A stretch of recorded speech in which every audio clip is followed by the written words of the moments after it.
吃完之后，这个舌头啊，上面好像有一层厚厚的，不知道像包衣一样的，但确实甜。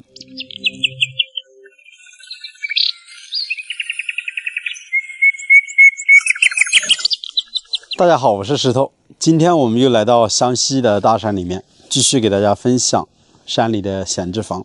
那今天我们要带大家去看的是一栋200年前的木头房子。之前啊，在视频里面有粉丝朋友问到我，他们说建这样的木房子到底它的使用寿命有多少年呢？那我们来看一下，就是我身边的这栋木房，它的建筑时间呢已经有200多年了，是一栋5开间的房子。我也是刚刚进入村子，找到本地的老大爷问了之后，他们才告诉我这栋房子的历史啊已经很悠久了。然后从它的各个方面都能够体现得出来，我们农村的房子基本上都是3开间，但是这栋房子呢是5开间的房子。5代表的是什么？在古代大家可以想象一下，中间这里呢是堂屋，大门是有6扇木门，基本上呢就是开中间的2扇进入房子里面，然后呢旁边都是卧室。这是土家族的房子啊。土家族我们的印象当中啊，在这旁边都有个吊脚楼，但是这户人家呢是没有。200多年前的房子和现在的建筑还是有点区别的。这底下不是用水泥打的，都是用石板给它铺起来的，包括这个地面我仔细看了一下，都是石板铺的，而且这些石板呢都是从山里面捡回来的。然后每一根立柱之上都有这样的标语，上面写的有字，这边就模糊不清，我就不给大家念出来了。然后上面呢写的是一个农业大寨，这旁边呢就写得很清楚，大海航行靠舵手。是不是有那种旧社会那种标语的感觉呢？这栋房子啊以前是非常热闹的，整个寨子呢有20多户人家，现在大部分呢都是陆陆续续往山下搬迁了。这里靠近宝鸡县城将近有6公里，然后这边以前不通车，都是步行啊走下山，这边的海拔有600多米。然后房子的朝向呢是坐北朝南，通水通电的房子。整个房子呢1楼是一个比较精装修，基本上打扫一下就可以入住。2楼呢也是隔出来2、3个房间了，当然现在我们是没有钥匙无法进去，只能通过当地人的口中我们了解了这栋房子。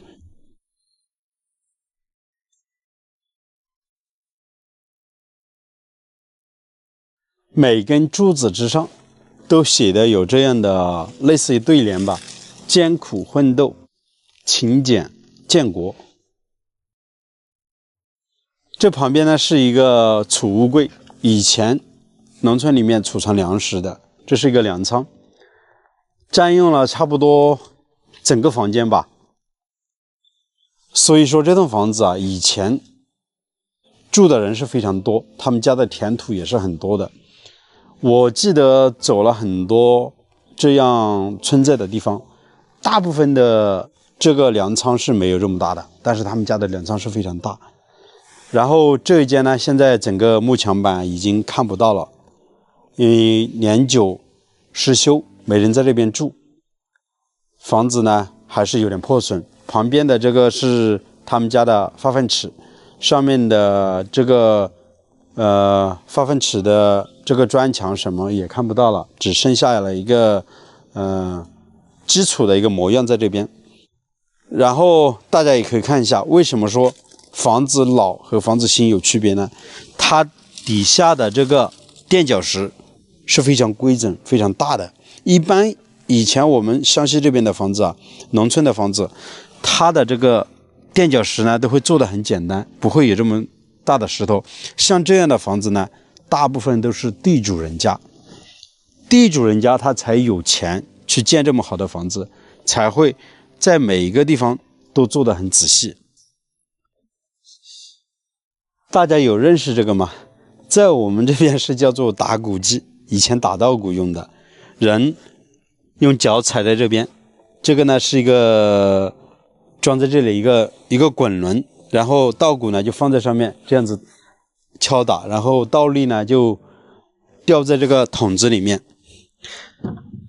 这个也是很有这个年代感了，少说好几十年的老物件了。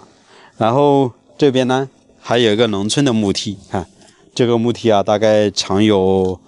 6-7米左右呢。一般农村的房子要上去捡瓦干嘛的，都是用这样的木梯架着，然后人爬上去。这栋房子长时间没人在这边居住，也没有打理，所以整个院子已经是长满了杂草。然后这边是有一棵柿子树的，他们家的门前还有一小块的空地，在那边呢有2亩多的一个空地，目前是让邻居家在那边种上了一些油菜。房子的视野还是比较开阔的，只是门前的这些竹林呢是挡住了视线，还有门口的位置是有一根电线杆的。其实像这样的木房子，大家看着这个墙板比较旧，颜色比较深，以前呢都是从这上面涂抹了一层桐油，基本上当地的老百姓3到5年都会涂抹一层桐油，用来保护这些木墙板，它不会起虫，然后呢它防止一些雨水会侵入到木头里面。这栋房子200多年还这么好，保存的这么好，也就是因为刷了这个桐油的缘故。但是这个桐油刷久了之后，它颜色就会特别的深，甚至有点像黑颜色了，对不对我们这边大部分的房子都是这样的。然后为什么说这栋房子是以前地主人家呢？看它的整个柱头都是用的很大，后面呢通电了之后，每家每户都在房门口装上一个电表，这样子用电也更方便一些了。我还记得像以前有些房子它在这边会开一个侧门，但是这栋房子呢是没有侧门的。这边建的房子窗户都留的比较小，大概这个窗户开的也就是60公分左右，四四方方的一个窗户。在房子里面它就有个特点，采光呢就不太好了。然后这边呢应该就是他们家的一个厨房，现在也是锁上了门，没有办法进去的。这以前都是写的有些标语，但是现在已经看不到了，可能是故意的人为把它擦掉，应该是那个时代所留下来的一些印记，包括这个位置也都是模糊不清，看不清了。然后这个挂锁现在农村里面已经用的非常的少了，这是以前古时候留下来的，后期呢就用这样的挂锁了，看这个还保留下来，非常的难得了。在我头顶的上方，以前这边也是装的有这个木板作为一个走廊，但是这边现在都看不到了。还有这个风车，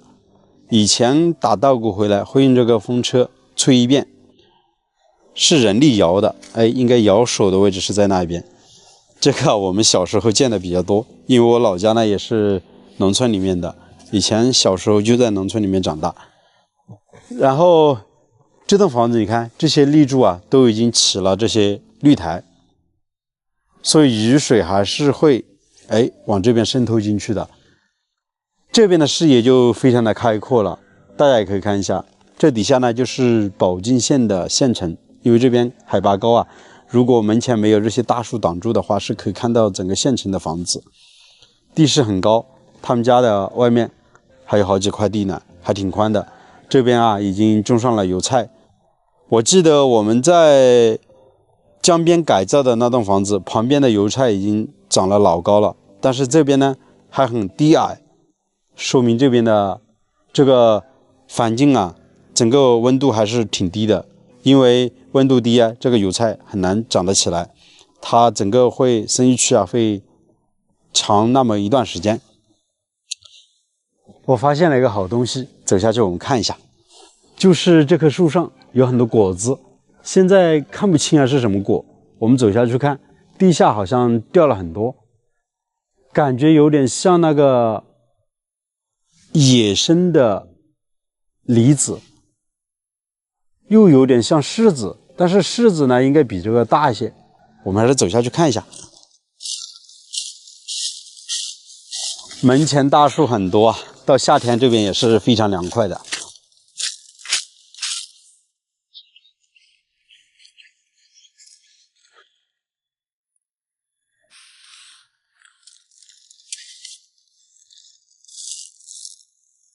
我发现这树上还有很多呢，这边刚好有根竹竿，我们给它这样子打2个下来看一下。哎，多敲2个，看可不可以吃啊？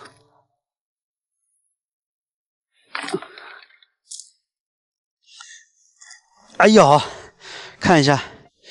这个应该是可以吃的啊。尝一下什么味道？